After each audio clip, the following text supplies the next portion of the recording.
In this video, I'm going to teach you a very useful tutorial on how to make File Explorer open to this PC in Windows 11.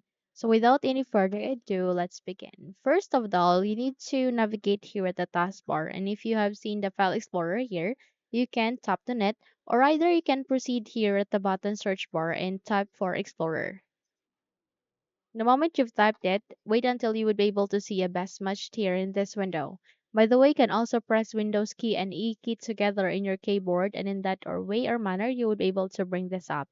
So you need to navigate with the File Explorer, click on this forward arrow key if two best match are appearing, and proceed with Open to continue. Okay, so in order to make this File Explorer open to this PC, all you need to do is you need to navigate here at the top right, top center corner, okay, which is this one, View, click on this one, okay, and there you can see an option called Show, okay, click on this View, click on Show, and from here, if you would see an options, a selection for options, you can select that one. Or either you can navigate here with the three dots, go with show options. Okay, so if it's appearing here.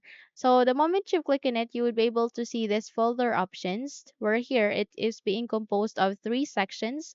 And these are general, view, and searched. So here you need to navigate to the general, and there you can see Open File Explorer 2. Click on this down arrow key and choose for this PC.